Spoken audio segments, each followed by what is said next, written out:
तो आज से पहले हम अपनी लर्निंग की जो 3 थ्योरीज रह चुकी हैं, पहली थी हमारी थॉर्नडाइक, सेकंड थी पावलोव और थर्ड थी स्किनर। थॉर्नडाइक और पावलोव को कंप्लीट कर चुके हैं। हमारी आज की जो थ्योरी रहने वाली है Skinner operant conditioning theory of learning. तो देखिए इसमें है क्या।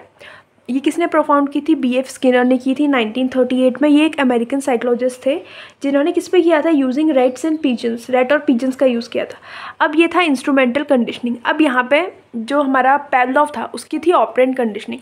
पावलोव ने क्या किया था? उन्होंने एक डॉगी पे किया था। वो उसको क्या करता था? खाना दिखाता था, तो उससे जो डॉग का था वो सलाइवा आ जाता था।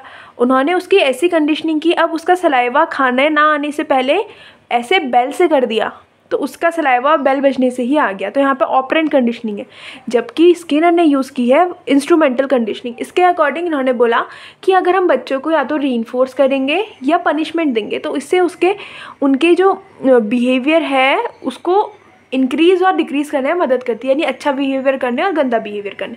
अब देखिए समझ लेते हैं पहले ऑपरेंट कंडीशनिंग और क्लासिकल कंडीशनिंग में अंतर क्या। जो क्लासिकल कंडीशनिंग है वो किसकी है? वो है पावलोव की। उन्होंने बोला कि रिस्पॉन्स क्या हो जाता है? ऑटोमेटिक हो जाता है, इनवॉलेंट्री यानी अगर हमारा मोमबत्ती पर अगर आग लग जली है, मतलब जो लौ जली है, उस पर हमारा हाथ लगेगा तो हमारा हाथ अचानक से पीछे हो जाएगा।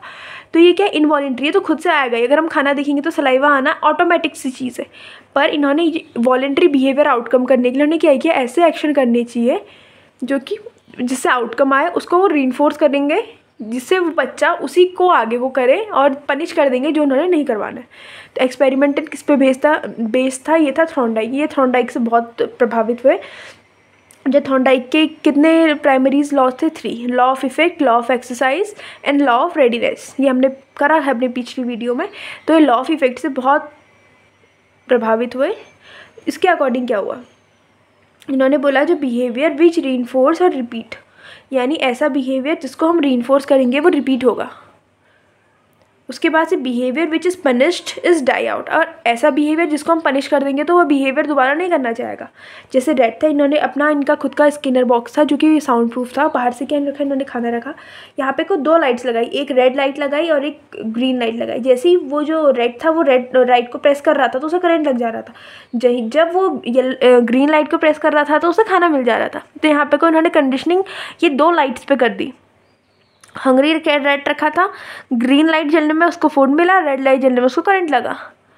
Red from a discrimination. अब रेड ने क्या करना स्टार्ट कर दिया? डिस्क्रिमिनेशन करना स्टार्ट कर दिया। किस के बीच? रेड लाइट और ग्रीन लाइट के बीच।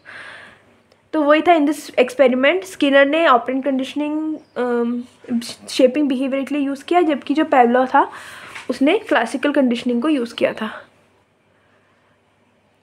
तो इस पर यही लिखा है। अब पॉजिटिव रीइंफोर्समेंट नेगेटिव होता है क्या? पॉजिटिव यानी उस बढ़ जाती है उसकी किसी भी चीज़ को करने की फ्रीक्वेंसी, इससे घट जाती है। अब इससे प्रिंसिपल्स क्या क्या होंगे? शेपिंग। सबसे पहले हमें ऑर्गेनिज्म को जो हमारे जिस पे हम कर रहे हैं उसको मॉडिफाई करना पड़ेगा। एक्सटेंशन यानी हम उसको हटा देंगे। मान लो उसने रेड लाइट प्रेस करी या उसने ग्रीन लाइट प्रेस करी। ग्रीन लाइट प्रेस करने के बाद भी हम उसको खाना नहीं दे रहे हैं तो उसका यहाँ पे को क्या हो जाएगा? ये बिहेवियर हट जाएगा। उसके बाद हम स्पॉन्टेनियस रिकवरी में इसी की रिकवरी करेंगे। रीइंफोर्समेंट 2 टाइप के होंगे, पॉजिटिव और नेगेटिव। उसके बाद जनरलाइजेशन, यानी जनरलाइजेशन कैसे करेगा कि अगर सेम स्टिमुली में वो सेम रिस्पॉन्स करेगा। डिस्क्रिमिनेशन, वो समझेगा कि रेड लाइट क्या है और ग्रीन लाइट क्या है। अब इससे क्रिटिसिज्म क्या था? Avoid genetic behaviour. Genetic behaviour को हटा दिया था। ये इसका कहना था कि रिवॉर्ड पे ही सब कुछ है।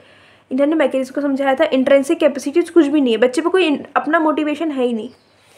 इसकी जो एजुकेशनल इम्प्लीकेशन है वो है मोटिवेट टू लर्निंग। इससे बच्चा लर्निंग को मोटिवेट होता है, बिहेवियर इंप्रूव होता है, पर्सनालिटी इंप्रूव होती है। रीइंफोर्समेंट को पीरियोडिकली देते रहना चाहिए। इससे जो लर्निंग है हम छोटे छोटे टास्क में डिवाइड कर सकते हैं। Use in a various subjects में हम इसका यूज़ कर सकते हैं। प्रोग्राम लर्निंग है। पॉजिटिव रीइंफोर्समेंट को हम सही टाइम पर करेंगे तो उससे बच्चा सब्जेक्ट पर बहुत अच्छा और इंटेलिजेंट हो सकता है।